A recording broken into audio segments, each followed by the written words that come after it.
অনেক নতুন ক্যারেক্টার্স এসেছে। তো এখন নিমফুলের মধু দেখলে আপনারা একদম একটা ফ্রেশ এপিসোড দেখতে পাবেন, যেখানে সবটাই কিন্তু বদলে গেছে। আর সব থেকে মজার বিষয়, ঠাম্মি এখনো রয়েছে এবং ঠাম্মি এখন 98 ইয়ার্স বয়স। আমরা এখন সেঞ্চুরির দিকে এগিয়ে যাচ্ছি, সেটা নিয়ে বাড়িতে সবার মধ্যে একটা উত্তেজনা রয়েছে যে 100 বছর কমপ্লিট করবে।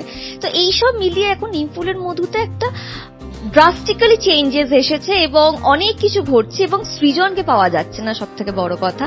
এবং সৃজনকে আমরা কোথায় পাবো সেটা জানি না।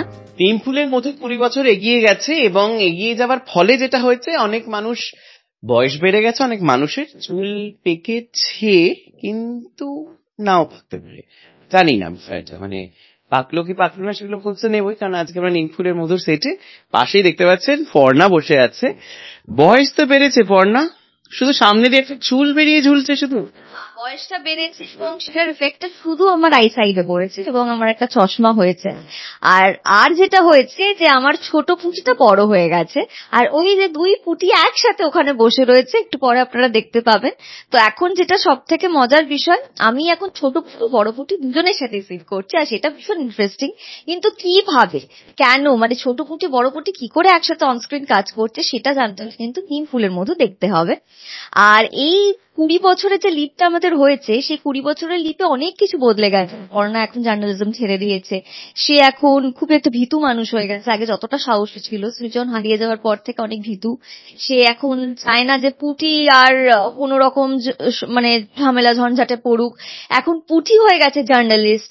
আমার ছেলে, সে এখন একটা অপদার্থ তৈরি হয়েছে এবং তাকে অপদার্থ তৈরি করেছে আমার শাশুড়ি মা, মানে বাবুর মা। বাবু চলে যাওয়ার পর থেকে বাবুকে নিজের কাছে রেখে দিয়েছে, আমার কাছে ঘেঁষতে দেয় না। এবং সে একটা মেয়ের সাথে প্রেম করে, আমার ছেলে। তো এই সব মিলিয়ে এখন দত্তবাড়ির যে জিওগ্রাফিটা পুরো পাল্টে গেছে। তো এখন জেঠু মারা গেছে, জেঠুর জায়গাটা নিয়ে নিয়েছে আমার বড় ভাসুর যে ছিল, মানে আমাদের অয়নদা। হ্যাঁ, রাইট, পুটির মনেটা আমি ভুলে গেছিলাম নামটা, অয়নদা। এবং মৌমিতার মতন রয়েছে, অনেক নতুন ক্যারেক্টার্স এসেছে। তো এখন নিমফুলের মধু দেখলে আপনারা একদম একটা ফ্রেশ এপিসোড দেখতে পাবেন, যেখানে সবটাই কিন্তু বদলে গেছে। আর সব থেকে মজার বিষয়, ঠাম্মি এখনো রয়েছে এবং ঠাম্মি এখন 98 ইয়ার্স বয়স। আমরা এখন সেঞ্চুরির দিকে এগিয়ে যাচ্ছি, সেটা নিয়ে বাড়িতে সবার মধ্যে একটা উত্তেজনা রয়েছে যে 100 বছর কমপ্লিট করবে। তো এইসব মিলিয়ে এখন নিমফুলের মধুতে একটা ড্রাস্টিক্যালি চেঞ্জেস এসেছে এবং অনেক কিছু ঘটছে এবং সৃজনকে পাওয়া যাচ্ছে না, সব থেকে বড় কথা। এবং সৃজনকে আমরা কোথায় পাবো সেটা জানি না। তবে পুটি সেই দায়িত্বটা নিয়েছে। পুটি বলেছে, আমি মাকে কথা দিয়েছি, আমি ফিরিয়ে আনবো বাবাকে। তো এবার পুটির মুখ থেকে জেনে নি পুটি কিভাবে বাবাকে ফিরিয়ে আনবে। কিন্তু পর্ণা, একটা প্রশ্ন, সেটা হচ্ছে যে সৃজন তো নাকি সাইকেলে ধাক্কা খেয়ে নাকি বিহারে না কোথায় চলে গেল, তারপর নাকি স্মৃতি হারিয়ে গেল সাইকেলে ধাক্কা হয় না, এটা সাইকেলে ধাক্কা অ্যাকচুয়ালি হয়নি। এটা হয়েছে যে ঈশা গুলি করেছিল এবং ওই গুলিটার জন্য কোমায় চলে গিয়েছিল। আর সেই কোমাতে থাকাকালীন ওর ব্লাড সার্কুলেশন ব্রেনে বন্ধ ছিল কিছুটা সময়, তার জন্য ওর স্মৃতি একটু একটু করে চলে যাচ্ছিল। তো আলটিমেটলি এখন পুরো স্মৃতি চলে গেছে। হ্যাঁ হ্যাঁ হ্যাঁ, একদমই তাই, একদমই তাই। সেই জন্যে ওর স্মৃতি চলে গেছে এখন। তো চিনতে পারছে না বাড়ি কোথায়, কিছুই বুঝতে পারছে না। কিন্তু কোথাও একটা গিয়ে ও রয়েছে, কিন্তু সেটা কোথায় এখনো আমাদের কাছে সেটা ক্লিয়ার নয়। আমাদের বিশ্বাস একদিন ফিরে আসবে সৃজন। তো কবে ফিরবে তার অপেক্ষাতেই আমরা দিন গুনছি। এগুলো একটা সাদা চুল নেই পর্ণা, পুরো কুচকুচে কালো চুল। অ্যাকচুয়ালি আমার একটা কথা বলো, কজন তুমি বয়স্ক দেখেছো কালো চুল সাদা চুল নিয়ে ঘুরে? সবাই তো ডাই করে নেয়, আমি প্রচুর ডাই করি মাথায়। সৃজন নেই 22 বছর ধরে, তো কি যৌবনটাকে ধরে না রাখলে বর ফিরবে কি করে? আমি ওই জন্য ডাই করে সুন্দর করে নিজেকে মেনটেন করেছি। যেদিনকে সৃজন ফিরবে, আসবে, বসে আছি, বরের জন্য অপেক্ষা করছি। বেশ, এবার একটুখানি পুটির কাছে যাই। পুটি দায়িত্ব নিয়েছে নাকি বাবাকে খুঁজে বের করার। পুটি তো প্রমিস করেছিল মাকে ধরে প্রমিস করেছিল। পুটি ভুলে গেল প্রমিসের কথা শুনে, কারণ প্রমিসটা আমাদেরকে রাখতে হবে, তাই না বল?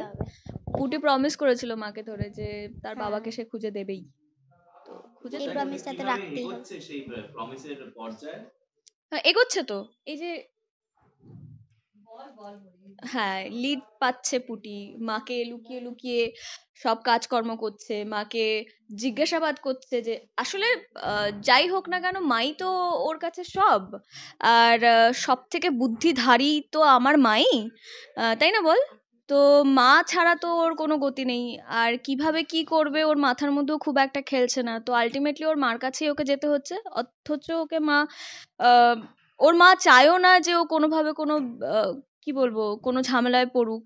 তাই খুব লুকিয়ে চড়িয়ে এটা ওটা ঘুরিয়ে পেঁচিয়ে প্রশ্ন করছে পুটি তার মাকে যে কিভাবে কি হয়, কি তুমি যদি ওই জায়গায় থাকতে তাহলে তুমি কি করতে। মা যাবে না, মা পুটিকেও যেতে দেবে না, কিন্তু মাকে লুকিয়ে পুটি অনেক কাজ করছে। আর অনেক কিছুর অনেক বিষয়ে লিডও পেয়েছে। ওর সন্দেহ একটা হয়েছে যে হতে পারে যেই লোকটা আর কি ও দুদিন আগে খোঁজ পেয়েছে সে হতে পারে তার বাবা। এবার দেখা যাক কি হয়। ভাই নাকি খুব দুষ্টু, মানে আরে বলো না, ভাই না কথা শোনে না, কেমন একটা হয়েছে একটা ছেলে। ঠাম্মি যেভাবে শিখিয়েছে ওকে ওভাবে শিখেছে। মায়ের সাথে ঠিকঠাক ব্যবহার করে না। দেখছি কি করা যায় ভাইকে নিয়ে। হ্যাঁ, ভাই প্রেম করছে এদিকে, বৌদি ভালো, মানে বৌদির বৌদি বা কিছু বৌদি কেউ দেখ, খারাপ কেমন? সে আমরা জানি না, আমি তো জানি না, আমি তো ব্যস্ত আছি এখন আমার বাবাকে নিয়ে। আমি assignment বৌদি, নিয়ে ব্যস্ত। হ্যাঁ আমি এখন অ্যাসাইনমেন্ট নিয়ে ব্যস্ত আছি, তো বৌদি কেমন কি সেটা এখনো বলতে পারছি না, দেখা যাক। ছোট পুটি, হ্যাঁ, কি দায়িত্ব আছে আপনার? প্রমিস রাখা, হ্যাঁ, এটাই আমার আর দায়িত্ব। বড় পুটিকে রাস্তা দেখানো। রাস্তা দেখানো, ওটাই আমার ছোট পুটি তো ভীষণ সাহসী। হ্যাঁ, কিন্তু বড় হয়ে সে সাহসী কম হয়ে গেল। হ্যাঁ, বড় বড় হওয়ার পর একটু মাকে নিয়ে ভাবনা চিন্তা করাটা একটু বেশি হয়ে গেছে। কারণ মায়ের তো বেসিক্যালি ঠাম্মি তো ভাইকে মায়ের কাছে আসতে দেয় না, আর বাবাও নেই মায়ের পাশে, তো বড় পুটিকেই দেখাশোনা করতে হয়। তো ডেফিনেটলি একটু ভয় পায়, মায়ের জন্য বিশেষ করে ভয় পায়। ইয়েস, আর সেটা আমি অনেক কিছু আইডিয়াস দিই। ছাড়, এবার বাড়াবাড়ি বড় হয়ে যাবে এবার। আচ্ছা বেশ, তো সুতরাং আমরা বুঝতে পারছি যে সৃজনকে এখন খুঁজে পাওয়া যাচ্ছে না, সৃজন হারিয়ে গিয়েছে।